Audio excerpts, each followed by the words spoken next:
ਮੇਰੇ ਪਿਆਰੇ ਦੇਸ਼ਵਾਸੀਓ, ਨਮਸਕਾਰ। ਮਨ ਕੀ ਬਾਤ ਵਿੱਚ ਇੱਕ ਵਾਰੀ ਫੇਰ ਤੁਹਾਡਾ ਸਾਰਿਆਂ ਦਾ ਸਵਾਗਤ ਹੈ। ਅੱਜ ਮਨ ਕੀ ਬਾਤ ਦੀ ਸ਼ੁਰੂਆਤ ਅਸੀਂ ਭਾਰਤ ਦੀ ਸਫਲਤਾ ਦੇ ਜ਼ਿਕਰ ਨਾਲ ਕਰਾਂਗੇ। ਇਸ ਮਹੀਨੇ ਦੀ ਸ਼ੁਰੂਆਤ ਵਿੱਚ ਭਾਰਤ ਇਟਲੀ ਤੋਂ ਆਪਣੀ ਇੱਕ ਬਹੁਮੁੱਲੀ ਧਰੋਹਰ ਨੂੰ ਲਿਆਉਣ ਵਿੱਚ ਸਫਲ ਹੋਇਆ ਹੈ। ਇਹ ਧਰੋਹਰ ਹੈ ਅਵਲੋਕਿਤੇਸ਼ਵਰ ਪਦਾਯਾਪਾਣੀ ਦੀ ਹਜ਼ਾਰਾਂ ਸਾਲਾਂ ਤੋਂ ਵੀ ਜ਼ਿਆਦਾ ਪੁਰਾਣੀ ਮੂਰਤੀ। ਇਹ ਮੂਰਤੀ ਕੁਝ ਸਾਲ ਪਹਿਲਾਂ ਬਿਹਾਰ ਵਿੱਚ ਗਿਆ ਜੀ ਦੇ ਦੇਵੀ ਸਥਾਨ ਕੁੰਡਲਪੁਰ ਮੰਦਿਰ ਤੋਂ ਚੋਰੀ ਹੋ ਗਈ ਸੀ, ਲੇਕਿਨ ਅਨੇਕਾਂ ਕੋਸ਼ਿਸ਼ਾਂ ਦੇ ਬਾਅਦ ਹੁਣ ਭਾਰਤ ਨੂੰ ਇਹ ਮੂਰਤੀ ਵਾਪਸ ਮਿਲ ਗਈ ਹੈ। ਇੰਝ ਹੀ ਕੁਝ ਸਾਲ ਪਹਿਲਾਂ ਤਾਮਿਲਨਾਡੂ ਦੇ ਵੈਲੂਰ ਤੋਂ ਭਗਵਾਨ ਆਂਜਨੇਯਰ ਹਨੂਮਾਨ ਜੀ ਦੀ ਮੂਰਤੀ ਚੋਰੀ ਹੋ ਗਈ ਸੀ। ਹਨੂਮਾਨ ਜੀ ਦੀ ਇਹ ਮੂਰਤੀ ਵੀ 600-700 ਸਾਲ ਪੁਰਾਣੀ ਸੀ। ਇਸ ਮਹੀਨੇ ਦੀ ਸ਼ੁਰੂਆਤ ਵਿੱਚ ਆਸਟ੍ਰੇਲੀਆ ਵਿੱਚ ਸਾਨੂੰ ਇਹ ਪ੍ਰਾਪਤ ਹੋਈ, ਸਾਡੇ ਮਿਸ਼ਨ ਨੂੰ ਮਿਲ ਚੁੱਕੀ ਹੈ। ਸਾਥੀਓ, ਹਜ਼ਾਰਾਂ ਸਾਲਾਂ ਦੇ ਸਾਡੇ ਇਤਿਹਾਸ ਵਿੱਚ ਦੇਸ਼ ਦੇ ਕੋਨੇ-ਕੋਨੇ 'ਚ ਇੱਕ ਤੋਂ ਵੱਧ ਕੇ ਇੱਕ ਮੂਰਤੀਆਂ ਹਮੇਸ਼ਾ ਬਣਦੀਆਂ ਰਹੀਆਂ। ਇਸ ਵਿੱਚ ਸ਼ਰਧਾ ਵੀ ਸੀ, ਸਮਰੱਥਾ ਵੀ ਸੀ, ਕੌਸ਼ਲ ਵੀ ਸੀ ਅਤੇ ਇਹ ਵਿਭਿੰਨਤਾਵਾਂ ਨਾਲ ਭਰੀਆਂ ਹੋਈਆਂ ਸਨ ਅਤੇ ਸਾਡੇ ਮੂਰਤੀਆਂ ਦੇ ਸਮੁੱਚੇ ਇਤਿਹਾਸ ਵਿੱਚ ਤਤਕਾਲਿਕ ਸਮੇਂ ਦਾ ਪ੍ਰਭਾਵ ਵੀ ਨਜ਼ਰ ਆਉਂਦਾ ਹੈ। ਇਹ ਭਾਰਤ ਦੀ ਮੂਰਤੀ ਕਲਾ ਦੀ ਬੇਜੋੜ ਉਦਾਹਰਣ ਤਾਂ ਸੀ ਹੀ, ਇਨ੍ਹਾਂ ਨਾਲ ਸਾਡੀ ਆਸਥਾ ਵੀ ਜੁੜੀ ਹੋਈ ਸੀ। ਲੇਕਿਨ ਅਤੀਤ ਵਿੱਚ ਬਹੁਤ ਸਾਰੀਆਂ ਮੂਰਤੀਆਂ ਚੋਰੀ ਹੋ ਕੇ ਭਾਰਤ ਤੋਂ ਬਾਹਰ ਜਾਂਦੀਆਂ ਰਹੀਆਂ। ਕਦੇ ਇਸ ਦੇਸ਼ ਵਿੱਚ ਅਤੇ ਕਦੇ ਉਸ ਦੇਸ਼ ਵਿੱਚ ਇਹ ਮੂਰਤੀਆਂ ਵੇਚੀਆਂ ਜਾਂਦੀਆਂ ਰਹੀਆਂ। ਉਨ੍ਹਾਂ ਦੇ ਲਈ ਉਹ ਤਾਂ ਸਿਰਫ ਕਲਾਕ੍ਰਿਤੀਆਂ ਸਨ, ਨਾ ਉਨ੍ਹਾਂ ਨੂੰ ਉਸ ਦੇ ਇਤਿਹਾਸ ਨਾਲ ਲੈਣਾ ਦੇਣਾ ਸੀ, ਸ਼ਰਧਾ ਨਾਲ ਲੈਣਾ ਦੇਣਾ ਸੀ। ਇਨ੍ਹਾਂ ਮੂਰਤੀਆਂ ਨੂੰ ਵਾਪਸ ਲਿਆਉਣਾ ਭਾਰਤ ਮਾਂ ਦੇ ਪ੍ਰਤੀ ਸਾਡੀ ਜ਼ਿੰਮੇਵਾਰੀ ਹੈ। ਇਨ੍ਹਾਂ ਮੂਰਤੀਆਂ ਵਿੱਚ ਭਾਰਤ ਦੀ ਆਤਮਾ ਦਾ, ਆਸਥਾ ਦਾ ਅੰਸ਼ ਹੈ। ਇਨ੍ਹਾਂ ਦਾ ਇੱਕ ਸੰਸਕ੍ਰਿਤਿਕ ਅਤੇ ਇਤਿਹਾਸਿਕ ਮਹੱਤਵ ਵੀ ਹੈ। ਇਸ ਜ਼ਿੰਮੇਵਾਰੀ ਨੂੰ ਸਮਝਦੇ ਹੋਏ ਭਾਰਤ ਨੇ ਆਪਣੇ ਯਤਨ ਵਧਾਏ ਅਤੇ ਇਸ ਦੇ ਕਾਰਨ ਇਹ ਵੀ ਹੋਇਆ ਕਿ ਚੋਰੀ ਕਰਨ ਦੀ ਜੋ ਮਨੋਵ੍ਰਿੱਤੀ ਸੀ, ਉਸ ਵਿੱਚ ਵੀ ਇੱਕ ਡਰ ਪੈਦਾ ਹੋਇਆ। ਜਿਨ੍ਹਾਂ ਦੇਸ਼ਾਂ ਵਿੱਚ ਇਹ ਮੂਰਤੀਆਂ ਚੋਰੀ ਕਰਕੇ ਲਿਜਾਈਆਂ ਗਈਆਂ ਸਨ, ਹੁਣ ਉਨ੍ਹਾਂ ਨੂੰ ਵੀ ਲੱਗਣ ਲੱਗਾ ਕਿ ਭਾਰਤ ਦੇ ਨਾਲ ਰਿਸ਼ਤਿਆਂ ਵਿੱਚ ਨਿਮਰ ਤਾਕਤ ਦਾ ਜੋ ਡਿਪਲੋਮੈਟਿਕ ਚੈਨਲ ਹੁੰਦਾ ਹੈ, ਉਸ ਵਿੱਚ ਇਸ ਦਾ ਵੀ ਬਹੁਤ ਮਹੱਤਵ ਹੋ ਸਕਦਾ ਹੈ, ਕਿਉਂਕਿ ਇਸ ਦੇ ਨਾਲ ਭਾਰਤ ਦੀਆਂ ਭਾਵਨਾਵਾਂ ਜੁੜੀਆਂ ਹੋਈਆਂ ਨੇ, ਭਾਰਤ ਦੀ ਸ਼ਰਧਾ ਜੁੜੀ ਹੋਈ ਹੈ ਅਤੇ ਇੱਕ ਤਰ੍ਹਾਂ ਨਾਲ ਲੋਕਾਂ ਦੇ ਆਪਸੀ ਸੰਬੰਧਾਂ ਵਿੱਚ ਵੀ ਇਹ ਬਹੁਤ ਤਾਕਤ ਪੈਦਾ ਕਰਦਾ ਹੈ। ਹੁਣੇ ਤੁਸੀਂ ਕੁਝ ਦਿਨ ਪਹਿਲਾਂ ਵੇਖਿਆ ਹੋਵੇਗਾ, ਕਾਸ਼ੀ ਤੋਂ ਚੋਰੀ ਹੋਈ ਮਾਂ ਅੰਨਪੂਰਨਾ ਦੇਵੀ ਦੀ ਮੂਰਤੀ ਵੀ ਵਾਪਸ ਲਿਆਂਦੀ ਗਈ ਸੀ। ਇਹ ਭਾਰਤ ਦੇ ਪ੍ਰਤੀ ਬਦਲ ਰਹੇ ਵੈਸ਼ਵਿਕ ਨਜ਼ਰੀਏ ਦਾ ਵੀ ਉਦਾਹਰਣ ਹੈ।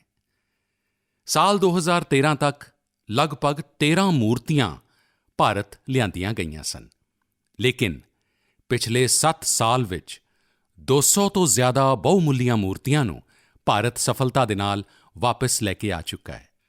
America, Britain, Holland, France, Canada, Germany, Singapore ਅਜਿਹੇ ਕਿੰਨੇ ਹੀ ਦੇਸ਼ਾਂ ਨੇ ਭਾਰਤ ਦੀ ਇਸ ਭਾਵਨਾ ਨੂੰ ਸਮਝਿਆ ਅਤੇ ਮੂਰਤੀਆਂ ਵਾਪਸ ਲਿਆਉਣ ਵਿੱਚ ਸਾਡੀ ਮਦਦ ਕੀਤੀ ਹੈ।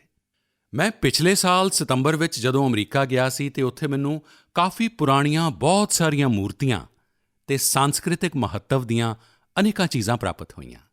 ਦੇਸ਼ ਦੀ ਜਦੋਂ ਕੋਈ ਬਹੁਮੁੱਲੀ ਧਰੋਹਰ ਵਾਪਸ ਮਿਲਦੀ ਹੈ ਤਾਂ ਸੁਭਾਵਿਕ ਹੈ ਇਤਿਹਾਸ ਵਿੱਚ ਸ਼ਰਧਾ ਰੱਖਣ ਵਾਲੇ, ਪੁਰਾਤੱਤਵ ਵਿੱਚ ਸ਼ਰਧਾ ਰੱਖਣ ਵਾਲੇ, ਆਸਥਾ ਅਤੇ ਸੰਸਕ੍ਰਿਤੀ ਦੇ ਨਾਲ ਜੁੜੇ ਹੋਏ ਲੋਕ ਅਤੇ ਇੱਕ ਹਿੰਦੁਸਤਾਨੀ ਦੇ ਨਾਤੇ ਸਾਨੂੰ ਸਾਰਿਆਂ ਨੂੰ ਸੰਤੋਸ਼ ਮਿਲਣਾ ਬਹੁਤ ਸੁਭਾਵਿਕ ਹੈ। ਸਾਥੀਓ, ਭਾਰਤੀ ਸੰਸਕ੍ਰਿਤੀ ਅਤੇ ਆਪਣੇ ਧਰੋਹਰ ਦੀ ਗੱਲ ਕਰਦੇ ਹੋਏ ਮੈਂ ਅੱਜ ਤੁਹਾਨੂੰ ਮਨ ਕੀ ਬਾਤ ਵਿੱਚ ਦੋ ਲੋਕਾਂ ਨਾਲ ਮਿਲਾਉਣਾ ਚਾਹੁੰਦਾ। ਇਨ੍ਹੀਂ ਦਿਨੀਂ ਫੇਸਬੁੱਕ, ਟਵਿੱਟਰ ਅਤੇ ਇੰਸਟਾਗ੍ਰਾਮ 'ਤੇ ਤੰਜ਼ਾਨੀਆ ਦੇ ਦੋ ਭਰਾ-ਭੈਣ ਕਿਲੀਪਾਲ ਅਤੇ ਉਨ੍ਹਾਂ ਦੀ ਭੈਣ ਨੀਮਾ ਇਹ ਬਹੁਤ ਚਰਚਾ ਵਿੱਚ ਨੇ ਅਤੇ ਮੈਨੂੰ ਪੱਕਾ ਭਰੋਸਾ ਹੈ ਤੁਸੀਂ ਵੀ ਉਨ੍ਹਾਂ ਦੇ ਬਾਰੇ ਜ਼ਰੂਰ ਸੁਣਿਆ ਹੋਵੇਗਾ। ਉਨ੍ਹਾਂ ਦੇ ਅੰਦਰ ਭਾਰਤੀ ਸੰਗੀਤ ਨੂੰ ਲੈ ਕੇ ਇੱਕ ਜਨੂੰਨ ਹੈ, ਇੱਕ ਦੀਵਾਨਗੀ ਹੈ ਅਤੇ ਇਸੇ ਵਜ੍ਹਾ ਨਾਲ ਉਹ ਕਾਫੀ ਹਰਮਨ ਪਿਆਰੇ ਵੀ ਨੇ। ਲਿਪ ਸਿੰਕ ਦੇ ਉਨ੍ਹਾਂ ਦੇ ਤਰੀਕੇ ਤੋਂ ਪਤਾ ਲੱਗਦਾ ਹੈ ਕਿ ਇਸ ਦੇ ਲਈ ਉਹ ਕਿੰਨੀ ਜ਼ਿਆਦਾ ਮਿਹਨਤ ਕਰਦੇ ਨੇ। ਹੁਣੇ ਜਿਹੇ ਹੀ ਗਣਤੰਤਰ ਦਿਵਸ ਦੇ ਮੌਕੇ 'ਤੇ ਸਾਡਾ ਰਾਸ਼ਟਰਗਾਨ ਜਨ ਗਣ ਮਨ ਗਾਉਂਦੇ ਹੋਏ ਉਨ੍ਹਾਂ ਦਾ ਵੀਡੀਓ ਖੂਬ ਵਾਇਰਲ ਹੋਇਆ ਸੀ। ਕੁਝ ਦਿਨ ਪਹਿਲਾਂ ਉਨ੍ਹਾਂ ਨੇ ਲਤਾ ਦੀਦੀ ਦਾ ਇੱਕ ਗਾਣਾ ਗਾ ਕੇ ਉਨ੍ਹਾਂ ਨੂੰ ਵੀ ਭਾਵਪੂਰਨ ਸ਼ਰਧਾਂਜਲੀ ਦਿੱਤੀ ਸੀ। ਮੈਂ ਇਸ ਅਨੋਖੀ ਰਚਨਾਤਮਕਤਾ ਦੇ ਲਈ ਇਨ੍ਹਾਂ ਦੋਵਾਂ ਭੈਣ-ਭਰਾ ਕਿੱਲੀ ਅਤੇ ਨੀਮਾ ਉਨ੍ਹਾਂ ਦੀ ਬਹੁਤ ਸ਼ਲਾਘਾ ਕਰਦਾ ਹਾਂ। ਕੁਝ ਦਿਨ ਪਹਿਲਾਂ ਤਨਜ਼ਾਨੀਆ ਵਿੱਚ ਭਾਰਤੀ ਦੂਤਾਵਾਸ ਵਿੱਚ ਇਨ੍ਹਾਂ ਨੂੰ ਸਨਮਾਨਿਤ ਵੀ ਕੀਤਾ ਗਿਆ ਹੈ। ਭਾਰਤੀ ਸੰਗੀਤ ਦਾ ਜਾਦੂ ਹੀ ਕੁਝ ਅਜਿਹਾ ਹੈ ਜੋ ਸਭ ਨੂੰ ਮੋਹ ਲੈਂਦਾ ਹੈ। ਮੈਨੂੰ ਯਾਦ ਹੈ ਕਿ ਕੁਝ ਸਾਲ ਪਹਿਲਾਂ ਦੁਨੀਆ ਦੇ 150 ਤੋਂ ਜ਼ਿਆਦਾ ਦੇਸ਼ਾਂ ਦੇ ਗਾਇਕਾਂ, ਸੰਗੀਤਕਾਰਾਂ ਨੇ ਆਪਣੇ-ਆਪਣੇ ਦੇਸ਼ ਵਿੱਚ ਆਪਣੇ-ਆਪਣੇ ਲਿਬਾਸ ਵਿੱਚ ਪੂਜਨੀਕ ਬਾਪੂ ਦਾ ਪਿਆਰਾ, ਮਹਾਤਮਾ ਗਾਂਧੀ ਦਾ ਪਿਆਰਾ ਭਜਨ ਵੈਸ਼ਨਵ ਜਨ ਗਾਉਣ ਦਾ ਸਫਲ ਪ੍ਰਯੋਗ ਕੀਤਾ ਸੀ। ਅੱਜ ਜਦੋਂ ਭਾਰਤ ਆਪਣੀ ਆਜ਼ਾਦੀ ਦੇ 75ਵੇਂ ਸਾਲ ਦਾ ਮਹੱਤਵਪੂਰਨ ਪੁਰਬ ਮਨਾ ਰਿਹਾ ਹੈ ਤਾਂ ਦੇਸ਼ ਭਗਤੀ ਦੇ ਗੀਤਾਂ ਨੂੰ ਲੈ ਕੇ ਵੀ ਅਜਿਹੇ ਪ੍ਰਯੋਗ ਕੀਤੇ ਜਾ ਸਕਦੇ ਨੇ, ਜਿੱਥੇ ਵਿਦੇਸ਼ੀ ਨਾਗਰਿਕਾਂ ਨੂੰ ਉੱਥੋਂ ਦੇ ਪ੍ਰਸਿੱਧ ਗਾਇਕਾਂ ਨੂੰ ਭਾਰਤੀ ਦੇਸ਼ ਭਗਤੀ ਦੇ ਗੀਤ ਗਾਉਣ ਲਈ ਸੱਦਾ ਦੇਈਏ। ਇੰਨਾ ਹੀ ਨਹੀਂ, ਜੇਕਰ ਤਨਜ਼ਾਨੀਆ ਵਿੱਚ ਕਿੱਲੀ ਅਤੇ ਨੀਮਾ ਭਾਰਤ ਦੇ ਗੀਤਾਂ ਨੂੰ ਇਸ ਤਰ੍ਹਾਂ ਨਾਲ ਲਿਪ ਸਿੰਕ ਕਰ ਸਕਦੇ ਨੇ ਤਾਂ ਕੀ ਮੇਰੇ ਦੇਸ਼ ਵਿੱਚ, ਸਾਡੇ ਦੇਸ਼ ਦੀਆਂ ਕਈ ਭਾਸ਼ਾਵਾਂ ਵਿੱਚ ਕਈ ਪ੍ਰਕਾਰ ਦੇ ਗੀਤ ਨੇ? ਕੀ ਕੋਈ ਗੁਜਰਾਤੀ ਬੱਚੇ ਤਮਿਲ ਗੀਤ 'ਤੇ ਕਰਨ, ਕੋਈ ਕੇਰਲ ਦੇ ਬੱਚੇ ਅਸਮੀਆ ਗੀਤ 'ਤੇ ਕਰਨ, ਕੋਈ ਕੰਨੜ ਬੱਚੇ ਜੰਮੂ ਕਸ਼ਮੀਰ ਦੇ ਗੀਤਾਂ 'ਤੇ ਕਰਨ? ਇੱਕ ਅਜਿਹਾ ਮਾਹੌਲ ਬਣਾ ਸਕਦੇ ਹਾਂ ਅਸੀਂ ਜਿਸ ਵਿੱਚ ਇੱਕ ਭਾਰਤ ਸ਼੍ਰੇਸ਼ਠ ਭਾਰਤ ਅਸੀਂ ਅਨੁਭਵ ਕਰ ਸਕਾਂਗੇ। ਇੰਨਾ ਹੀ ਨਹੀਂ, ਅਸੀਂ ਆਜ਼ਾਦੀ ਦੇ ਅੰਮ੍ਰਿਤ ਮਹਾਉਤਸਵ ਨੂੰ ਇੱਕ ਨਵੇਂ ਤਰੀਕੇ ਨਾਲ ਜ਼ਰੂਰ ਮਨਾ ਸਕਦੇ ਹਾਂ।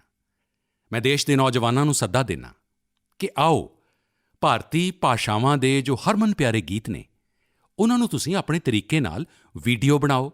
ਬਹੁਤ ਹਰਮਨ ਪਿਆਰੇ ਹੋ ਜਾਓਗੇ ਤੁਸੀਂ ਅਤੇ ਦੇਸ਼ ਦੀਆਂ ਵਿਭਿੰਨਤਾਵਾਂ ਤੋਂ ਨਵੀਂ ਪੀੜ੍ਹੀ ਵੀ ਜਾਣੂ ਹੋਏਗੀ। ਮੇਰੇ ਪਿਆਰੇ ਦੇਸ਼ ਵਾਸੀਓ, ਅਜੇ ਕੁਝ ਦਿਨ ਪਹਿਲਾਂ ਹੀ ਅਸੀਂ ਮਾਤਰ ਭਾਸ਼ਾ ਦਿਵਸ ਮਨਾਇਆ।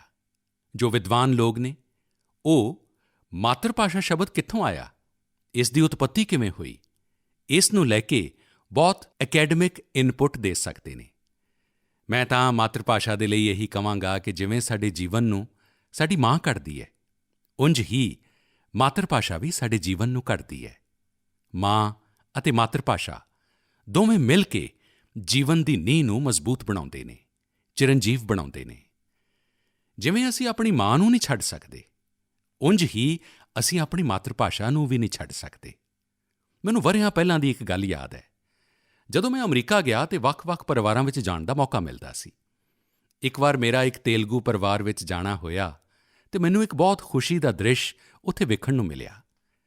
ਉਨ੍ਹਾਂ ਨੇ ਮੈਨੂੰ ਦੱਸਿਆ ਕਿ ਅਸੀਂ ਲੋਕਾਂ ਨੇ ਪਰਿਵਾਰ ਵਿੱਚ ਨਿਯਮ ਬਣਾਇਆ ਕਿ ਕਿੰਨਾ ਵੀ ਕੰਮ ਕਿਉਂ ਨਾ ਹੋਵੇ, ਲੇਕਿਨ ਜੇ ਅਸੀਂ ਸ਼ਹਿਰ ਤੋਂ ਬਾਹਰ ਨਹੀਂ ਹਾਂ ਤਾਂ ਪਰਿਵਾਰ ਦੇ ਸਾਰੇ ਮੈਂਬਰ ਡਿਨਰ ਟੇਬਲ 'ਤੇ ਬੈਠ ਕੇ ਇਕੱਠੇ ਹੀ ਖਾਵਾਂਗੇ ਅਤੇ ਦੂਸਰਾ, ਡਿਨਰ ਟੇਬਲ 'ਤੇ ਜ਼ਰੂਰੀ ਤੌਰ 'ਤੇ ਹਰ ਕੋਈ ਤੇਲਗੂ ਭਾਸ਼ਾ ਵਿੱਚ ਹੀ ਬੋਲੇਗਾ। ਜੋ ਬੱਚੇ ਉੱਥੇ ਪੈਦਾ ਹੋਏ ਸਨ ਉਨ੍ਹਾਂ ਦੇ ਲਈ ਵੀ ਇਹ ਨਿਯਮ ਸੀ। ਆਪਣੀ ਮਾਤਰ ਭਾਸ਼ਾ ਦੇ ਪ੍ਰਤੀ ਇਹ ਪਿਆਰ ਦੇਖ ਕੇ ਇਸ ਪਰਿਵਾਰ ਤੋਂ ਮੈਂ ਬਹੁਤ ਪ੍ਰਭਾਵਿਤ ਹੋਇਆ ਸੀ। ਸਾਥੀਓ, ਆਜ਼ਾਦੀ ਦੇ 75 ਸਾਲ ਬਾਅਦ ਵੀ ਕੁਝ ਲੋਕ ਅਜਿਹੇ ਮਾਨਸਿਕ ਦਵੰਦ ਵਿੱਚ ਜੀ ਰਹੇ ਨੇ ਜਿਸ ਕਾਰਨ ਉਨ੍ਹਾਂ ਨੂੰ ਆਪਣੀ ਭਾਸ਼ਾ, ਆਪਣੇ ਪਹਿਨਾਵੇ, ਆਪਣੇ ਖਾਣ-ਪਾਣ ਨੂੰ ਲੈ ਕੇ ਇੱਕ ਸੰਕੋਚ ਹੁੰਦਾ ਹੈ, ਜਦੋਂ ਕਿ ਵਿਸ਼ਵ ਵਿੱਚ ਕਿਤੇ ਹੋਰ ਅਜਿਹਾ ਨਹੀਂ ਹੈ। ਸਾਡੀ ਮਾਤਰ ਭਾਸ਼ਾ ਹੈ, ਸਾਨੂੰ ਉਸ ਨੂੰ ਮਾਣ ਦੇ ਨਾਲ ਬੋਲਣਾ ਚਾਹੀਦਾ ਹੈ ਅਤੇ ਸਾਡਾ ਭਾਰਤ ਤਾਂ ਭਾਸ਼ਾਵਾਂ ਦੇ ਮਾਮਲੇ ਵਿੱਚ ਇੰਨਾ ਸਮ੍ਰਿੱਧ ਹੈ ਕਿ ਉਸ ਦੀ ਤੁਲਨਾ ਹੀ ਨਹੀਂ ਹੋ ਸਕਦੀ। ਸਾਡੀਆਂ ਭਾਸ਼ਾਵਾਂ ਦੀ ਸਭ ਤੋਂ ਵੱਡੀ ਖੂਬਸੂਰਤੀ ਇਹ ਹੈ ਕਿ ਕਸ਼ਮੀਰ ਤੋਂ ਕੰਨਿਆ ਕੁਮਾਰੀ ਤੱਕ, ਕੱਛ ਤੋਂ ਕੋਹਿਮਾ ਤੱਕ ਸੈਂਕੜੇ ਭਾਸ਼ਾਵਾਂ, ਹਜ਼ਾਰਾਂ ਬੋਲੀਆਂ ਇੱਕ ਦੂਸਰੇ ਤੋਂ ਵੱਖ ਲੇਕਿਨ ਇੱਕ ਦੂਸਰੇ ਵਿੱਚ ਰਚੀਆਂ ਵਸੀਆਂ ਹੋਈਆਂ ਨੇ। ਭਾਸ਼ਾ ਅਨੇਕ, ਭਾਵ ਏਕ। ਸਦੀਆਂ ਤੋਂ ਸਾਡੀਆਂ ਭਾਸ਼ਾਵਾਂ ਇੱਕ ਦੂਸਰੇ ਤੋਂ ਸਿੱਖਦੀਆਂ ਹੋਈਆਂ ਖੁਦ ਨੂੰ ਪੋਸ਼ਿਤ ਕਰਦੀਆਂ ਰਹੀਆਂ ਨੇ, ਇੱਕ ਦੂਸਰੇ ਦਾ ਵਿਕਾਸ ਕਰ ਰਹੀਆਂ ਨੇ।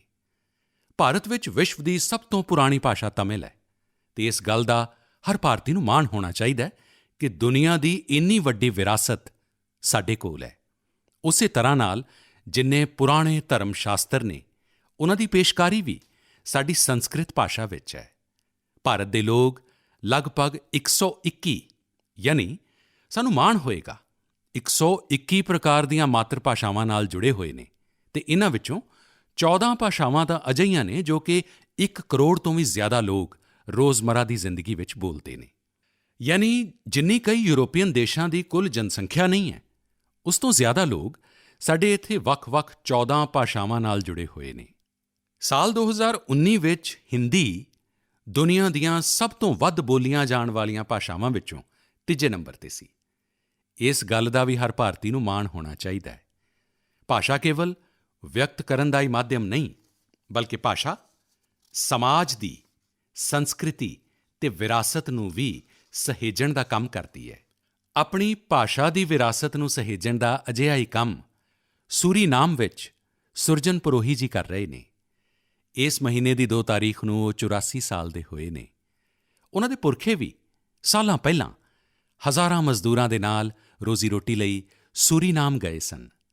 ਸੁਰਜਨ ਪਰੋਹੀ ਜੀ ਹਿੰਦੀ ਵਿੱਚ ਬਹੁਤ ਚੰਗੀ ਕਵਿਤਾ ਲਿਖਦੇ ਨੇ।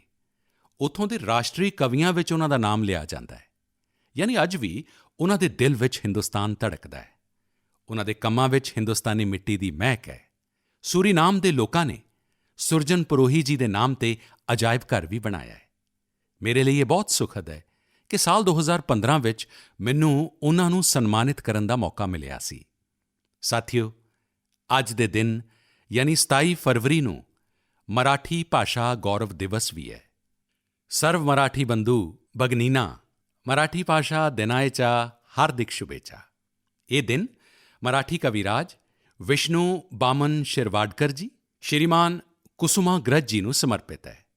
ਅੱਜ ਹੀ ਕੁਸੁਮਾਗ੍ਰਜ ਜੀ ਦੀ ਜਨਮ ਜਯੰਤੀ ਵੀ ਹੈ। ਕੁਸੁਮਾਗ੍ਰਜ ਜੀ ਨੇ ਮਰਾਠੀ ਵਿੱਚ ਕਵਿਤਾਵਾਂ ਲਿਖੀਆਂ, ਅਨੇਕਾਂ ਨਾਟਕ ਲਿਖੇ, ਮਰਾਠੀ ਸਾਹਿਤ ਨੂੰ ਨਵੀਂ ਉਚਾਈ ਦਿੱਤੀ। ਸਾਥੀਓ, ਸਾਡੇ ਇੱਥੇ ਭਾਸ਼ਾ ਦੀਆਂ ਆਪਣੀਆਂ ਖੂਬੀਆਂ ਨੇ। ਮਾਤਰ ਭਾਸ਼ਾ ਦਾ ਆਪਣਾ ਵਿਗਿਆਨ ਹੈ। ਇਸ ਵਿਗਿਆਨ ਨੂੰ ਸਮਝਦੇ ਹੋਏ ਹੀ ਰਾਸ਼ਟਰੀ ਸਿੱਖਿਆ ਨੀਤੀ ਵਿੱਚ ਸਥਾਨਕ ਭਾਸ਼ਾ ਵਿੱਚ ਪੜ੍ਹਾਈ 'ਤੇ ਜ਼ੋਰ ਦਿੱਤਾ ਗਿਆ ਹੈ।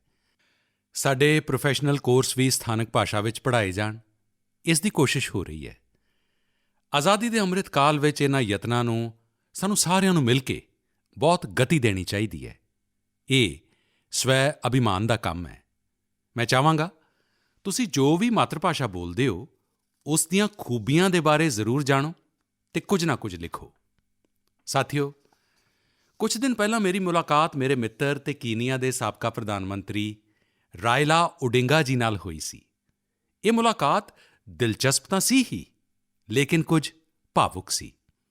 ਅਸੀਂ ਬਹੁਤ ਚੰਗੇ ਮਿੱਤਰ ਰਹੇ ਤੇ ਖੁੱਲ੍ਹ ਕੇ ਕਾਫੀ ਗੱਲਾਂ ਵੀ ਕਰ ਲੈਂਦੇ ਹਾਂ। ਜਦੋਂ ਅਸੀਂ ਦੋਵੇਂ ਗੱਲਾਂ ਕਰ ਰਹੇ ਸੀ ਤਾਂ ਓਡਿੰਗਾ ਜੀ ਨੇ ਆਪਣੀ ਬੇਟੀ ਦੇ ਬਾਰੇ ਦੱਸਿਆ। ਉਹਨਾਂ ਦੀ ਬੇਟੀ ਰੋਜ਼ਮੈਰੀ ਨੂੰ ਬ੍ਰੇਨ ਟਿਊਮਰ ਹੋ ਗਿਆ ਸੀ ਤੇ ਇਸ ਵਜ੍ਹਾ ਨਾਲ ਉਹਨਾਂ ਨੂੰ ਆਪਣੀ ਬੇਟੀ ਦੀ ਸਰਜਰੀ ਕਰਾਉਣੀ ਪਈ ਸੀ। ਲੇਕਿਨ ਉਸ ਦਾ ਇੱਕ ਨੁਕਸਾਨ ਇਹ ਹੋਇਆ ਕਿ ਰੋਜ਼ਮੈਰੀ ਦੀਆਂ ਅੱਖਾਂ ਦੀ ਰੌਸ਼ਨੀ ਲਗਭਗ ਚਲੀ ਗਈ, ਦਿਖਾਈ ਦੇਣਾ ਬੰਦ ਹੀ ਹੋ ਗਿਆ। ਹੁਣ ਤੁਸੀਂ ਕਲਪਨਾ ਕਰ ਸਕਦੇ ਹੋ ਕਿ ਉਸ ਬੇਟੀ ਦਾ ਕੀ ਹਾਲ ਹੋਇਆ ਹੋਵੇਗਾ ਤੇ ਇੱਕ ਪਿਤਾ ਦੀ ਸਥਿਤੀ ਦਾ ਵੀ ਅਸੀਂ ਅੰਦਾਜ਼ਾ ਲਾ ਸਕਦੇ ਹਾਂ। ਉਹਨਾਂ ਦੀਆਂ ਭਾਵਨਾਵਾਂ ਨੂੰ ਸਮਝ ਸਕਦੇ ਹਾਂ। ਉਹਨਾਂ ਨੇ ਦੁਨੀਆ ਭਰ ਦੇ ਹਸਪਤਾਲਾਂ ਵਿੱਚ, ਕੋਈ ਵੀ ਦੁਨੀਆ ਦਾ ਵੱਡਾ ਦੇਸ਼ ਅਜਿਹਾ ਨਹੀਂ ਹੋਵੇਗਾ ਜਿੱਥੇ ਉਹਨਾਂ ਨੇ ਬੇਟੀ ਦੇ ਇਲਾਜ ਲਈ ਭਰਪੂਰ ਕੋਸ਼ਿਸ਼ ਨਾ ਕੀਤੀ ਹੋਵੇ। ਦੁਨੀਆ ਦੇ ਵੱਡੇ-ਵੱਡੇ ਦੇਸ਼ ਛਾਣ ਮਾਰੇ, ਲੇਕਿਨ ਕੋਈ ਸਫਲਤਾ ਨਹੀਂ ਮਿਲੀ ਅਤੇ ਇੱਕ ਤਰ੍ਹਾਂ ਨਾਲ ਸਾਰੀਆਂ ਆਸਾਂ ਛੱਡ ਦਿੱਤੀਆਂ। ਪੂਰੇ ਘਰ ਵਿੱਚ ਇੱਕ ਨਿਰਾਸ਼ਾ ਦਾ ਵਾਤਾਵਰਣ ਬਣ ਗਿਆ। ਅਜਿਹੇ ਵੇਲੇ ਕਿਸੇ ਨੇ ਉਹਨਾਂ ਨੂੰ ਭਾਰਤ ਵਿੱਚ ਆਯੁਰਵੇਦ ਦੇ ਇਲਾਜ ਲਈ ਆਉਣ ਦਾ ਸੁਝਾਅ ਦਿੱਤਾ। ਉਹ ਬਹੁਤ ਕੁਝ ਕਰ ਚੁੱਕੇ ਸਨ, ਥੱਕ ਵੀ ਚੁੱਕੇ ਸਨ। ਫਿਰ ਵੀ ਉਹਨਾਂ ਨੂੰ ਲੱਗਾ ਕਿ ਚਲੋ ਬਈ, ਇੱਕ ਵਾਰ ਕੋਸ਼ਿਸ਼ ਕਰੀਏ ਕੀ ਹੁੰਦਾ ਹੈ। ਉਹ ਭਾਰਤ ਆਏ, ਕੇਰਲਾ ਦੇ ਇੱਕ ਆਯੁਰਵੈਦਿਕ ਹਸਪਤਾਲ ਵਿੱਚ ਆਪਣੀ ਬੇਟੀ ਦਾ ਇਲਾਜ ਕਰਾਉਣਾ ਸ਼ੁਰੂ ਕੀਤਾ। ਕਾਫੀ ਸਮਾਂ ਬੇਟੀ ਉੱਥੇ ਰਹੀ। ਆਯੁਰਵੇਦ ਦੇ ਇਸ ਇਲਾਜ ਦਾ ਅਸਰ ਇਹ ਹੋਇਆ ਕਿ ਰੋਜ਼ਮੈਰੀ ਦੀਆਂ ਅੱਖਾਂ ਦੀ ਰੌਸ਼ਨੀ ਕਾਫੀ ਹੱਦ ਤੱਕ ਵਾਪਸ ਪਰਤ ਆਈ। ਤੁਸੀਂ ਕਲਪਨਾ ਕਰ ਸਕਦੇ ਹੋ ਕਿ ਜਿਵੇਂ ਇੱਕ ਨਵਾਂ ਜੀਵਨ ਮਿਲ ਗਿਆ ਤੇ ਰੌਸ਼ਨੀ ਤਾਂ ਰੋਜ਼ਮੈਰੀ ਦੇ ਜੀਵਨ ਵਿੱਚ ਆਈ, ਲੇਕਿਨ ਪੂਰੇ ਪਰਿਵਾਰ ਵਿੱਚ ਇੱਕ ਨਵੀਂ ਰੌਸ਼ਨੀ, ਨਵੀਂ ਜ਼ਿੰਦਗੀ ਆ ਗਈ। ਤੇ ਓਡਿੰਗਾ ਜੀ ਇੰਨੇ ਭਾਵੁਕ ਹੋ ਕੇ ਇਹ ਗੱਲ ਮੈਨੂੰ ਦੱਸ ਰਹੇ ਸਨ ਕਿ ਉਹਨਾਂ ਦੀ ਇੱਛਾ ਹੈ ਕਿ ਭਾਰਤ ਦੇ ਆਯੁਰਵੇਦ ਦਾ ਜੋ ਗਿਆਨ ਹੈ, ਜੋ ਵਿਗਿਆਨ ਹੈ, ਉਹ ਕੀਨੀਆ ਵਿੱਚ ਲੈ ਕੇ ਜਾਇਆ ਜਾਵੇ। ਜਿਸ ਤਰ੍ਹਾਂ ਦੇ ਪੌਦੇ ਇਸ ਵਿੱਚ ਕੰਮ ਆਉਂਦੇ ਨੇ, ਉਹਨਾਂ ਪੌਦਿਆਂ ਦੀ ਖੇਤੀ ਕਰਨਗੇ ਅਤੇ ਇਸ ਦਾ ਲਾਭ ਜ਼ਿਆਦਾ ਲੋਕਾਂ ਨੂੰ ਮਿਲੇ, ਇਸ ਦੇ ਲਈ ਉਹ ਪੂਰਾ ਯਤਨ ਕਰਨਗੇ। ਮੇਰੇ ਲਈ ਇਹ ਬਹੁਤ ਖੁਸ਼ੀ ਦੀ ਗੱਲ ਹੈ ਕਿ ਸਾਡੀ ਧਰਤੀ ਤੇ ਰਵਾਇਤ ਨਾਲ ਕਿਸੇ ਦੇ ਜੀਵਨ ਤੋਂ ਇੰਨਾ ਵੱਡਾ ਕਸ਼ਟ ਦੂਰ ਹੋਇਆ। ਇਹ ਸੁਣ ਕੇ ਤੁਹਾਨੂੰ ਵੀ ਖੁਸ਼ੀ ਹੋਏਗੀ। ਕਿਹੜਾ ਭਾਰਤਵਾਸੀ ਹੋਏਗਾ ਜਿਸ ਨੂੰ ਇਸ 'ਤੇ ਮਾਣ ਨਾ ਹੋਵੇ। ਅਸੀਂ ਸਾਰੇ ਜਾਣਦੇ ਹਾਂ ਕਿ ਓਡਿੰਗਾ ਜੀ ਹੀ ਨਹੀਂ, ਬਲਕਿ ਦੁਨੀਆ ਦੇ ਲੱਖਾਂ ਲੋਕ ਆਯੁਰਵੇਦ ਤੋਂ ਅਜਿਹਾ ਲਾਭ ਉਠਾ ਰਹੇ ਨੇ। ਬ੍ਰਿਟੇਨ ਦੇ ਪ੍ਰਿੰਸ ਚਾਰਲਸ ਵੀ ਆਯੁਰਵੇਦ ਦੇ ਬਹੁਤ ਵੱਡੇ ਪ੍ਰਸ਼ੰਸਕਾਂ ਵਿੱਚੋਂ ਇੱਕ ਨੇ। ਜਦੋਂ ਵੀ ਮੇਰੀ ਉਹਨਾਂ ਨਾਲ ਮੁਲਾਕਾਤ ਹੁੰਦੀ ਹੈ, ਉਹ ਆਯੁਰਵੇਦ ਦਾ ਜ਼ਿਕਰ ਜ਼ਰੂਰ ਕਰਦੇ ਨੇ। ਉਹਨਾਂ ਨੂੰ ਭਾਰਤ ਦੀਆਂ ਕਈ ਆਯੁਰਵੈਦਿਕ ਸੰਸਥਾਵਾਂ ਦੀ ਜਾਣਕਾਰੀ ਵੀ ਹੈ। ਸਾਥੀਓ, ਪਿਛਲੇ 7 ਸਾਲਾਂ ਵਿੱਚ ਦੇਸ਼ ਵਿੱਚ ਆਯੁਰਵੇਦ ਦੇ ਪ੍ਰਚਾਰ-ਪ੍ਰਸਾਰ 'ਤੇ ਬਹੁਤ ਧਿਆਨ ਦਿੱਤਾ ਗਿਆ ਹੈ। ਆਯੁਸ਼ ਮੰਤਰਾਲੇ ਦੇ ਗਠਨ ਨਾਲ ਇਲਾਜ ਅਤੇ ਸਿਹਤ ਨਾਲ ਜੁੜੇ ਸਾਡੇ ਰਵਾਇਤੀ ਤਰੀਕਿਆਂ ਨੂੰ ਹਰਮਨ-ਪਿਆਰਾ ਬਣਾਉਣ ਦੇ ਸੰਕਲਪ ਨੂੰ ਹੋਰ ਮਜ਼ਬੂਤੀ ਮਿਲੀ ਹੈ। ਮੈਨੂੰ ਇਸ ਗੱਲ ਦੀ ਬਹੁਤ ਖੁਸ਼ੀ ਹੈ ਕਿ ਪਿਛਲੇ ਕੁਝ ਸਮੇਂ ਵਿੱਚ ਆਯੁਰਵੈਦਿਕ ਖੇਤਰ ਵਿੱਚ ਕਈ ਨਵੇਂ ਸਟਾਰਟਅਪ ਸਾਹਮਣੇ ਆਏ ਨੇ। ਇਸੇ ਮਹੀਨੇ ਦੀ ਸ਼ੁਰੂਆਤ ਵਿੱਚ ਆਯੁਸ਼ ਸਟਾਰਟਅਪ ਚੈਲੰਜ ਸ਼ੁਰੂ ਹੋਇਆ ਸੀ। ਇਸ ਚੈਲੰਜ ਦਾ ਟੀਚਾ ਇਸ ਖੇਤਰ ਵਿੱਚ ਕੰਮ ਕਰਨ ਵਾਲੇ ਸਟਾਰਟਅਪ ਦੀ ਪਛਾਣ ਕਰਕੇ ਉਹਨਾਂ ਨੂੰ ਸਮਰਥਨ ਦੇਣਾ ਹੈ। ਇਸ ਖੇਤਰ ਵਿੱਚ ਕੰਮ ਕਰ ਰਹੇ ਨੌਜਵਾਨਾਂ ਨੂੰ ਮੇਰੀ ਬੇਨਤੀ ਹੈ ਕਿ ਉਹ ਇਸ ਚੈਲੰਜ ਵਿੱਚ ਜ਼ਰੂਰ ਹਿੱਸਾ ਲੈਣ। ਸਾਥੀਓ, ਇੱਕ ਵਾਰ ਜਦੋਂ ਲੋਕ ਮਿਲ ਕੇ ਕੁਝ ਕਰਨ ਦੀ ਠਾਣ ਲੈਣ ਤਾਂ ਉਹ ਅਨੋਖੀਆਂ ਚੀਜ਼ਾਂ ਕਰ ਗੁਜ਼ਰਦੇ ਨੇ। ਸਮਾਜ ਵਿੱਚ ਕਈ ਅਜਿਹੇ ਵੱਡੇ ਬਦਲਾਅ ਹੋਏ ਨੇ ਜਿਨ੍ਹਾਂ ਵਿੱਚ ਜਨ ਭਾਗੀਦਾਰੀ, ਸਮੂਹਿਕ ਯਤਨ ਇਸ ਦੀ ਬਹੁਤ ਵੱਡੀ ਭੂਮਿਕਾ ਰਹੀ ਹੈ। ਮਿਸ਼ਨ ਜਲ ਥਲ ਨਾਂ ਦਾ ਅਜਿਹਾ ਹੀ ਇੱਕ ਜਨ ਅੰਦੋਲਨ ਕਸ਼ਮੀਰ ਦੇ ਸ਼੍ਰੀਨਗਰ ਵਿੱਚ ਚੱਲ ਰਿਹਾ ਹੈ। ਇਹ ਸ਼੍ਰੀਨਗਰ ਦੀਆਂ ਝੀਲਾਂ ਅਤੇ ਤਲਾਬਾਂ ਦੀ ਸਾਫ਼-ਸਫਾਈ ਅਤੇ ਉਹਨਾਂ ਦੀ ਪੁਰਾਣੀ ਰੌਣਕ ਨੂੰ ਬਹਾਲ ਕਰਨ ਦਾ ਇੱਕ ਅਨੋਖਾ ਯਤਨ ਹੈ। ਮਿਸ਼ਨ ਜਲ ਥਲ ਦਾ ਫੋਕਸ ਕੁਸ਼ਲ ਸਾਲ ਅਤੇ ਗਿੱਲ ਸਾਰ 'ਤੇ ਹੈ। ਜਨ ਭਾਗੀਦਾਰੀ ਦੇ ਨਾਲ-ਨਾਲ ਇਸ ਵਿੱਚ ਟੈਕਨੋਲੋਜੀ ਦੀ ਵੀ ਬਹੁਤ ਮਦਦ ਲਈ ਜਾ ਰਹੀ ਹੈ। ਕਿੱਥੇ-ਕਿੱਥੇ ਅਤੀਕ੍ਰਮਣ ਹੋਇਆ ਹੈ, ਕਿੱਥੇ ਨਾਜਾਇਜ਼ ਉਸਾਰੀ ਹੋਈ ਹੈ, ਇਸ ਦਾ ਪਤਾ ਲਾਉਣ ਲਈ ਇਸ ਖੇਤਰ ਦਾ ਬਾਕਾਇਦਾ ਸਰਵੇਖਣ ਕਰਵਾਇਆ ਗਿਆ। ਇਸ ਦੇ ਨਾਲ ਹੀ ਪਲਾਸਟਿਕ ਵੇਸਟ ਨੂੰ ਹਟਾਉਣ ਅਤੇ ਕਚਰੇ ਦੀ ਸਫਾਈ ਦੀ ਮੁਹਿੰਮ ਵੀ ਚਲਾਈ ਗਈ। ਮਿਸ਼ਨ ਦੇ ਦੂਸਰੇ ਚਰਨ ਵਿੱਚ ਪੁਰਾਣੇ ਵਾਟਰ ਚੈਨਲ ਅਤੇ ਝੀਲ ਨੂੰ ਭਰਨ ਵਾਲੇ 19 ਝਰਨਿਆਂ ਨੂੰ ਪੁਨਰ ਸਥਾਪਿਤ ਕਰਨ ਦੀ ਵੀ ਭਰਪੂਰ ਕੋਸ਼ਿਸ਼ ਕੀਤੀ ਗਈ। ਇਸ ਪੁਨਰ ਸਥਾਪਿਤ ਯੋਜਨਾ ਦੇ ਮਹੱਤਵ ਸੰਬੰਧੀ ਜ਼ਿਆਦਾ ਤੋਂ ਜ਼ਿਆਦਾ ਜਾਗਰੂਕਤਾ ਫੈਲੇ, ਇਸ ਦੇ ਲਈ ਸਥਾਨਕ ਲੋਕਾਂ ਅਤੇ ਨੌਜਵਾਨਾਂ ਨੂੰ ਵਾਟਰ ਅੰਬੈਸਡਰ ਵੀ ਬਣਾਇਆ ਗਿਆ। ਹੁਣ ਇੱਥੋਂ ਦੇ ਸਥਾਨਕ ਲੋਕ ਗਿੱਲ ਸਾਰ ਲੇਕ ਵਿੱਚ ਪ੍ਰਵਾਸੀ ਪੰਛੀਆਂ ਅਤੇ ਮੱਛੀਆਂ ਦੀ ਗਿਣਤੀ ਵੱਧਦੀ ਰਹੇ, ਇਸ ਦੇ ਲਈ ਵੀ ਕੋਸ਼ਿਸ਼ਾਂ ਕਰ ਰਹੇ ਨੇ ਅਤੇ ਉਹਨਾਂ ਨੂੰ ਵੇਖ ਕੇ ਖੁਸ਼ ਵੀ ਹੁੰਦੇ ਨੇ। ਮੈਂ ਇਸ ਸ਼ਾਨਦਾਰ ਯਤਨ ਦੇ ਲਈ ਸ਼੍ਰੀਨਗਰ ਦੇ ਲੋਕਾਂ ਨੂੰ ਬਹੁਤ-ਬਹੁਤ ਵਧਾਈ ਦਿੰਦਾ। ਸਾਥੀਓ, 8 ਸਾਲ ਪਹਿਲਾਂ ਦੇਸ਼ ਨੇ ਜੋ ਸਵੱਛ ਭਾਰਤ ਮਿਸ਼ਨ ਸ਼ੁਰੂ ਕੀਤਾ, ਸਮੇਂ ਦੇ ਨਾਲ ਇਸ ਦਾ ਵਿਸਥਾਰ ਵੀ ਵੱਧਦਾ ਗਿਆ। ਨਵੇਂ-ਨਵੇਂ ਇਨੋਵੇਸ਼ਨ ਵੀ ਜੁੜਦੇ ਗਏ। ਭਾਰਤ ਵਿੱਚ ਤੁਸੀਂ ਕਿਤੇ ਵੀ ਜਾਓਗੇ ਤਾਂ ਵੇਖੋਗੇ ਕਿ ਹਰ ਪਾਸੇ ਸਵੱਛਤਾ ਦੇ ਲਈ ਕੋਈ ਨਾ ਕੋਈ ਕੋਸ਼ਿਸ਼ ਜ਼ਰੂਰ ਹੋ ਰਹੀ ਹੈ। ਅਸਮ ਦੇ ਕੋਕਰਾਝਾਰ ਵਿੱਚ ਅਜਿਹੇ ਹੀ ਇੱਕ ਯਤਨ ਦੇ ਬਾਰੇ ਮੈਨੂੰ ਪਤਾ ਲੱਗਾ ਹੈ। ਉੱਥੇ ਸਵੇਰ ਦੀ ਸੈਰ ਕਰਨ ਵਾਲੇ ਇੱਕ ਸਮੂਹ ਨੇ ਸਵੱਛ ਤੇ ਹਰਿਤ ਕੋਕਰਾਝਾਰ ਮਿਸ਼ਨ ਦੇ ਤਹਿਤ ਬਹੁਤ ਸ਼ਲਾਘਾਯੋਗ ਪਹਿਲ ਕੀਤੀ ਹੈ। ਇਨ੍ਹਾਂ ਸਭ ਨੇ ਨਵੇਂ ਫਲਾਈਓਵਰ ਖੇਤਰ ਵਿੱਚ 3 ਕਿਲੋਮੀਟਰ ਦੀ ਲੰਬੀ ਸੜਕ ਦੀ ਸਫਾਈ ਕਰਕੇ ਸਵੱਛਤਾ ਦਾ ਪ੍ਰੇਰਕ ਸੰਦੇਸ਼ ਦਿੱਤਾ। ਇਸੇ ਤਰ੍ਹਾਂ ਵਿਸ਼ਾਖਾਪਟਨਮ ਵਿੱਚ ਸਵੱਛ ਭਾਰਤ ਅਭਿਆਨ ਦੇ ਤਹਿਤ ਪੋਲੀਥੀਨ ਦੀ ਬਜਾਏ ਕੱਪੜੇ ਦੇ ਥੈਲਿਆਂ ਨੂੰ ਵਧਾਵਾ ਦਿੱਤਾ ਜਾ ਰਿਹਾ ਹੈ। ਇੱਥੋਂ ਦੇ ਲੋਕ ਵਾਤਾਵਰਣ ਨੂੰ ਸਵੱਛ ਰੱਖਣ ਲਈ ਸਿੰਗਲ ਯੂਜ਼ ਪਲਾਸਟਿਕ ਉਤਪਾਦਾਂ ਦੇ ਖਿਲਾਫ ਮੁਹਿੰਮ ਵੀ ਚਲਾ ਰਹੇ ਨੇ। ਇਸ ਦੇ ਨਾਲ-ਨਾਲ ਇਹ ਲੋਕ ਘਰ ਵਿੱਚ ਹੀ ਕਚਰੇ ਨੂੰ ਵੱਖ ਕਰਨ ਦੇ ਲਈ ਜਾਗਰੂਕਤਾ ਵੀ ਫੈਲਾ ਰਹੇ ਨੇ। ਮੁੰਬਈ ਦੇ ਸੋਮਈਆ ਕਾਲਜ ਦੇ ਵਿਦਿਆਰਥੀਆਂ ਨੇ ਸਵੱਛਤਾ ਦੀ ਆਪਣੀ ਮੁਹਿੰਮ ਵਿੱਚ ਸੁੰਦਰਤਾ ਨੂੰ ਵੀ ਸ਼ਾਮਿਲ ਕਰ ਲਿਆ ਹੈ। ਉਨ੍ਹਾਂ ਨੇ ਕਲਿਆਣ ਰੇਲਵੇ ਸਟੇਸ਼ਨ ਦੀਆਂ ਦੀਵਾਰਾਂ ਨੂੰ ਸੁੰਦਰ ਪੇਂਟਿੰਗ ਨਾਲ ਸਜਾਇਆ ਹੈ। ਰਾਜਸਥਾਨ ਦੇ ਸਵਾਏ ਮਾਧੋਪੁਰ ਦਾ ਵੀ ਪ੍ਰੇਰਕ ਉਦਾਹਰਣ ਮੇਰੀ ਜਾਣਕਾਰੀ ਵਿੱਚ ਆਇਆ ਹੈ। ਇੱਥੋਂ ਦੇ ਨੌਜਵਾਨਾਂ ਨੇ ਰਣਥੰਭੌਰ ਵਿੱਚ ਮਿਸ਼ਨ ਬੀਟ ਪਲਾਸਟਿਕ ਨਾਮ ਦੀ ਮੁਹਿੰਮ ਚਲਾਈ ਹੋਈ ਹੈ, ਜਿਸ ਵਿੱਚ ਰਣਥੰਭੌਰ ਦੇ ਜੰਗਲਾਂ ਵਿੱਚੋਂ ਪਲਾਸਟਿਕ ਅਤੇ ਪੋਲੀਥੀਨ ਨੂੰ ਹਟਾਇਆ ਗਿਆ ਹੈ। ਸਭ ਦੀ ਕੋਸ਼ਿਸ਼ ਦੀ ਇਹੀ ਭਾਵਨਾ ਦੇਸ਼ ਵਿੱਚ ਜਨ ਭਾਗੀਦਾਰੀ ਨੂੰ ਮਜ਼ਬੂਤ ਕਰਦੀ ਹੈ ਅਤੇ ਜਦੋਂ ਜਨ ਭਾਗੀਦਾਰੀ ਹੋਵੇ ਤਾਂ ਵੱਡੇ ਤੋਂ ਵੱਡੇ ਟੀਚੇ ਜ਼ਰੂਰ ਪੂਰੇ ਹੁੰਦੇ ਨੇ। ਮੇਰੇ ਪਿਆਰੇ ਦੇਸ਼ਵਾਸੀਓ, ਅੱਜ ਤੋਂ ਕੁਝ ਦਿਨ ਬਾਅਦ ਹੀ 8 ਮਾਰਚ ਨੂੰ ਪੂਰੀ ਦੁਨੀਆ ਵਿੱਚ ਇੰਟਰਨੈਸ਼ਨਲ ਵੂਮਨ ਡੇ ਅੰਤਰਰਾਸ਼ਟਰੀ ਮਹਿਲਾ ਦਿਵਸ ਮਨਾਇਆ ਜਾਏਗਾ। ਮਹਿਲਾਵਾਂ ਦੇ ਹੌਸਲੇ, ਕੌਸ਼ਲ ਅਤੇ ਯੋਗਤਾ ਨਾਲ ਜੁੜੇ ਕਿੰਨੇ ਹੀ ਉਦਾਹਰਣ ਅਸੀਂ ਮਨ ਕੀ ਬਾਤ ਵਿੱਚ ਲਗਾਤਾਰ ਸਾਂਝੇ ਕਰਦੇ ਰਹੇ ਹਾਂ। ਅੱਜ ਭਾਵੇਂ ਸਕਿੱਲ ਇੰਡੀਆ ਹੋਵੇ, ਸੈਲਫ ਹੈਲਪ ਗਰੁੱਪ ਹੋਵੇ ਜਾਂ ਛੋਟੇ-ਵੱਡੇ ਉਦਯੋਗ ਹੋਣ, ਔਰਤਾਂ ਨੇ ਹਰ ਜਗ੍ਹਾ ਮੋਰਚਾ ਸੰਭਾਲਿਆ ਹੋਇਆ ਹੈ। ਤੁਸੀਂ ਕਿਸੇ ਵੀ ਖੇਤਰ ਵਿੱਚ ਵੇਖੋ, ਔਰਤਾਂ ਪੁਰਾਣੇ ਮਿੱਥਕਾਂ ਨੂੰ ਤੋੜ ਰਹੀਆਂ ਨੇ। ਅੱਜ ਸਾਡੇ ਦੇਸ਼ ਵਿੱਚ ਪਾਰਲੀਮੈਂਟ ਤੋਂ ਲੈ ਕੇ ਪੰਚਾਇਤ ਤੱਕ ਵੱਖ-ਵੱਖ ਕਾਰਜ ਖੇਤਰਾਂ ਵਿੱਚ ਔਰਤਾਂ ਨਵੀਆਂ ਉਚਾਈਆਂ ਪ੍ਰਾਪਤ ਕਰ ਰਹੀਆਂ ਨੇ। ਫੌਜ ਵਿੱਚ ਵੀ ਬੇਟੀਆਂ ਹੁਣ ਨਵੀਆਂ ਤੇ ਵੱਡੀਆਂ ਭੂਮਿਕਾਵਾਂ ਵਿੱਚ ਜ਼ਿੰਮੇਵਾਰੀ ਨਿਭਾ ਰਹੀਆਂ ਨੇ ਤੇ ਦੇਸ਼ ਦੀ ਰੱਖਿਆ ਕਰ ਰਹੀਆਂ ਨੇ। ਪਿਛਲੇ ਮਹੀਨੇ ਗਣਤੰਤਰ ਦਿਵਸ 'ਤੇ ਅਸੀਂ ਵੇਖਿਆ ਕਿ ਆਧੁਨਿਕ ਫਾਈਟਰ ਪਲੇਨਜ਼ ਨੂੰ ਵੀ ਬੇਟੀਆਂ ਉਡਾ ਰਹੀਆਂ ਨੇ। ਦੇਸ਼ ਨੇ ਸੈਨਿਕ ਸਕੂਲਾਂ ਵਿੱਚ ਵੀ ਬੇਟੀਆਂ ਦੇ ਦਾਖਲਿਆਂ ਤੋਂ ਰੋਕ ਹਟਾਈ ਤੇ ਪੂਰੇ ਦੇਸ਼ ਵਿੱਚ ਬੇਟੀਆਂ ਸੈਨਿਕ ਸਕੂਲ ਵਿੱਚ ਦਾਖਲਾ ਲੈ ਰਹੀਆਂ ਨੇ। ਇਸੇ ਤਰ੍ਹਾਂ ਆਪਣੇ ਸਟਾਰਟਅਪ ਜਗਤ ਨੂੰ ਵੇਖੋ। ਪਿਛਲੇ ਸਾਲਾਂ ਵਿੱਚ ਦੇਸ਼ ਵਿੱਚ ਹਜ਼ਾਰਾਂ ਨਵੇਂ ਸਟਾਰਟਅਪ ਸ਼ੁਰੂ ਹੋਏ। ਇਨ੍ਹਾਂ ਵਿੱਚੋਂ ਲਗਭਗ ਅੱਧੇ ਸਟਾਰਟਅਪ ਵਿੱਚ ਔਰਤਾਂ ਨਿਰਦੇਸ਼ਕ ਦੀ ਭੂਮਿਕਾ ਵਿੱਚ ਨੇ। ਪਿਛਲੇ ਕੁਝ ਸਮੇਂ ਵਿੱਚ ਔਰਤਾਂ ਦੇ ਲਈ ਜਣੇਪਾ ਛੁੱਟੀ ਵਧਾਉਣ ਵਰਗੇ ਫੈਸਲੇ ਲਏ ਗਏ ਨੇ। ਬੇਟੇ ਤੇ ਬੇਟੀਆਂ ਨੂੰ ਬਰਾਬਰ ਅਧਿਕਾਰ ਦਿੰਦੇ ਹੋਏ ਵਿਆਹ ਦੀ ਉਮਰ ਇੱਕੋ ਜਿਹੀ ਕਰਨ ਦੇ ਲਈ ਦੇਸ਼ ਕੋਸ਼ਿਸ਼ ਕਰ ਰਿਹਾ ਹੈ। ਇਸ ਨਾਲ ਹਰ ਖੇਤਰ ਵਿੱਚ ਔਰਤਾਂ ਦੀ ਭਾਗੀਦਾਰੀ ਵਧ ਰਹੀ ਹੈ। ਤੁਸੀਂ ਦੇਸ਼ ਵਿੱਚ ਇੱਕ ਹੋਰ ਵੱਡਾ ਬਦਲਾਅ ਵੀ ਹੁੰਦਾ ਵੇਖ ਰਹੇ ਹੋਵੋਗੇ। ਇਹ ਬਦਲਾਅ ਹੈ ਸਾਡੀਆਂ ਸਮਾਜਿਕ ਮੁਹਿੰਮਾਂ ਦੀ ਸਫਲਤਾ। ਬੇਟੀ ਬਚਾਓ, ਬੇਟੀ ਪੜ੍ਹਾਓ ਦੀ ਸਫਲਤਾ ਨੂੰ ਹੀ ਲੈ ਲਓ। ਅੱਜ ਦੇਸ਼ ਵਿੱਚ ਲਿੰਗ ਅਨੁਪਾਤ ਸੁਧਰ ਰਿਹਾ ਹੈ। ਸਕੂਲ ਜਾਣ ਵਾਲੀਆਂ ਬੇਟੀਆਂ ਦੀ ਗਿਣਤੀ ਵਿੱਚ ਵੀ ਸੁਧਾਰ ਹੋ ਰਿਹਾ ਹੈ। ਇਸ ਵਿੱਚ ਸਾਡੀ ਵੀ ਜ਼ਿੰਮੇਵਾਰੀ ਹੈ ਕਿ ਸਾਡੀਆਂ ਬੇਟੀਆਂ ਵਿਚਕਾਰ ਹੀ ਸਕੂਲ ਨਾ ਛੱਡ ਦੇਣ। ਇਸੇ ਤਰ੍ਹਾਂ ਸਵੱਛ ਭਾਰਤ ਅਭਿਆਨ ਦੇ ਤਹਿਤ ਦੇਸ਼ ਵਿੱਚ ਔਰਤਾਂ ਨੂੰ ਖੁੱਲ੍ਹੇ ਦੀ ਸ਼ੌਚ ਤੋਂ ਮੁਕਤੀ ਮਿਲੀ ਹੈ। ਟ੍ਰਿਪਲ ਤਲਾਕ ਵਰਗੀ ਸਮਾਜਿਕ ਬੁਰਾਈ ਦਾ ਵੀ ਅੰਤ ਹੋ ਰਿਹਾ ਹੈ। ਜਦੋਂ ਤੋਂ ਟ੍ਰਿਪਲ ਤਲਾਕ ਦੇ ਖਿਲਾਫ ਕਾਨੂੰਨ ਆਇਆ ਹੈ, ਦੇਸ਼ ਵਿੱਚ 3 ਤਲਾਕ ਦੇ ਮਾਮਲਿਆਂ ਵਿੱਚ 80% ਦੀ ਕਮੀ ਆਈ ਹੈ।